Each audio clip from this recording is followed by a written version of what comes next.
হঠাৎ করে ব্যারিস্টার সুমন এগুলো কি বলছে? তার ঘরের টাকা এনে জনগণকে দিয়ে দিচ্ছে। এইখানে ৭৬,৫০০ টাকা, ৭৬,৫০০ টাকা আমি এখনই দিয়ে যাচ্ছি। আর আপনারা যে আজকে আইছেন, আমারে তো সৃষ্টিকর্তা আমার নিজের ইনকাম আছে, টাকা দিচ্ছে। আমি সম্পদ বানাইতাম না, আমি এই টাকা দিয়ে করবো কি? আমি যদি জায়গা কিনতাম, আমি যদি বাড়ি কিনতাম, ঘর কিনতাম, তাইলে না আমার টাকা লাগতো। আমি তো আমার বউ বাচ্চারও টাকা দেই না। আমি বলছি আমার এলাকার মানুষ আমার টাকা পাবে, তোমরা না। তুমি তোমার বাপের কাছ থেকে নাও। আমার শ্বশুর বাড়ি এরা টাকাওয়ালা আছে, কই তুমি তোমার বাপের কাছ থেকে টাকা নাও। কিন্তু আমি যাদের এমপি হয়েছি, যারা ভাত পায় না, যারা কাপড় পায় না, আমি এরার বাপ। আমি মনে করি যে আমার প্রতিটা চা বাগানের বাচ্চা এটা, আমি এরার বাপ, আমি এরার গার্জিয়ান। এরা না খাইয়ে থাকলে এটার দায়িত্ব আমার নিতে হবে। শুনেন, ভোট আপনাদের কাছ থেকে নিছি আমানত। এই আমানত আমি কোনোদিন, যতদিন ক্ষমতায় আছি, খেয়ানত করতে দিতাম না। আগামী 5 বছর পরে যদি জায়গা জামুগা, কিন্তু মুখ দেখাইতে যেন আপনাদের সামনে পারি। আমি এমপি যদি নাও থাকি, তাও যেন এই এলাকায় আসলে আপনারা আমারে বলেন আমাদের ভাইটা আইছে, ব্যারিস্টার সুমন আমাদের ভাই। এমপি না হইলে নাই, তাও আমাদের লুকাইছে। এটুকু যেন আমি আপনাদের সামনে বলতে পারি। আপনাদের কাছে অনেক কৃতজ্ঞতা রইল। আজকে আপনারা কতজন আজকে আপনারা কাজে যান নাই আমারে বলেন তো? 474 জন। কত করে পাও তোমরা? 170, ৭৬,৫০০ টাকা তোমরা আজকে খরচ করছো আমার তলে। আমি এই যাওয়ার সময় এই ৭৬,৫০০ টাকা দিয়ে যাচ্ছি। এই টাকাটা নিয়ে তোমরা যাইবা, কারণ এটা তোমাদের পকেট টাকা। আমি আমার ব্যারিস্টার ইনকাম থেকে এই টাকা দিয়ে যাইতেছি, তোমাদের কোনো খরচ হবে না। আমার জন্য যদি তোমরা 5 টাকা খরচ করো, কথা দিয়ে যাইতেছি মরার আগে 25 টাকা না দিয়ে যেন আমার সৃষ্টিকর্তা যেন আমার পৃথিবী থেকে না নেয়। এই টাকাটা ভাগ করে সবাই নিয়ে যাইবা। দিবা কেমনে?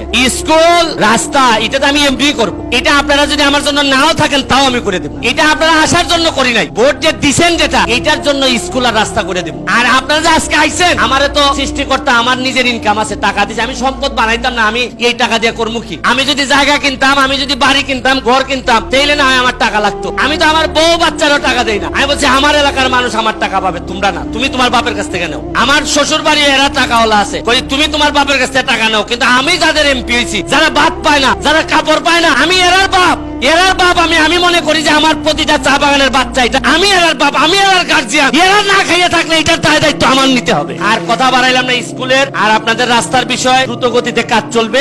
পানির সংকট, পানির কি করলে তোমরা? আগামী কালকে এই জায়গার মধ্যে একটা ডিপ টিউবওয়েল বসবে। তোমরা 5 দিনের ভিতরে আশা করি পানি খাইতে পারবে। এই আগামী 1 সপ্তাহের মধ্যে এই টিউবওয়েল এখানে আগামী কালকে লোক আসবে, আইসা বসাইয়া পানি খাবা। আমি কিন্তু বাকি নেতা না যে বাকিতে দিমু গো, না গো, হইতো না গো। আমি এই বাকির নেতা না, বাকি দিয়ে পাখি মারার লোক আমি না। নগদ নগদ চলবো, যা কইমো কইরা দিয়ে যাইমো। এরপর তো করে আইতাম না বাকি জীবনে। কথা যদি না রাখতে পারে আসতাম না। কেন? জীবনে এমপি না হইলে মানুষ বাঁচে না, এমপি না হইলে মানুষ সম্মানিত হয় না, চেয়ারম্যান মেম্বার না হইলে মানুষ সম্মানিত হয় না।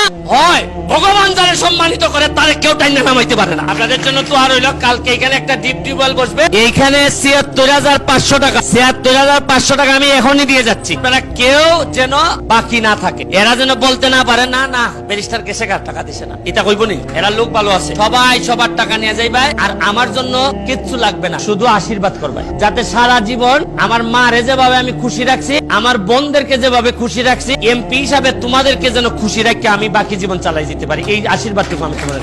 ব্যারিস্টার সুমন কিন্তু পাস করেছে বা নির্বাচিত হয়েছে বেশি দিন হয় নাই, অল্প কিছুদিন ধরে কিন্তু জনগণের জন্য তিনি অনেক কাজ করে যাচ্ছেন। জনগণের সাথে একটি ভালো কানেকশন রয়েছে এই ব্যারিস্টার সুমনের, যার কারণে জনগণ তাকে ভোট দিয়ে নির্বাচিত করেছে এবং জনগণ তার কাছ থেকে উপকারও পাচ্ছে। তিনি তার এই সকল কথার মাধ্যমে কি বুঝাতে চেয়েছেন সেটা হয়তো আপনারা অনেকেই বুঝেছেন। যদি বুঝে থাকেন, কমেন্ট বক্সটা উন্মুক্ত আছে, কমেন্ট করে জানাবেন। এবং ব্যারিস্টার সুমনকে এমপি হওয়ার আগে থেকেও কিন্তু আমরা সবাই তাকে চিনি, তাকে পছন্দ করি। তিনি জনগণের জন্য আগে থেকেই কাজ করে আসছিলেন। এরকম একজন মানুষ নির্বাচিত হওয়ার পরে আমি আশা করি এখন প্রত্যেকটা জনগণই কিছু না কিছু উপকার তার কাছ থেকে পাবেই। এবং তার প্রত্যেকটি কথা মানুষের হৃদয় ছুঁয়ে দিয়েছে, যার কারণে তার এলাকার মানুষ তাকে অসম্ভব ভালোবাসে। তারপর লাস্ট একটি কথা বলবো যে আপনাদের সবার কাছে এই বিষয়গুলো কি মনে হচ্ছে আপনারা একটু কমেন্ট করে জানাবেন। দেখতে চাই সবার মূল্যবান মতামত। দেখা হবে আপনাদের সাথে পরবর্তী ভিডিওতে খুব শীঘ্রই।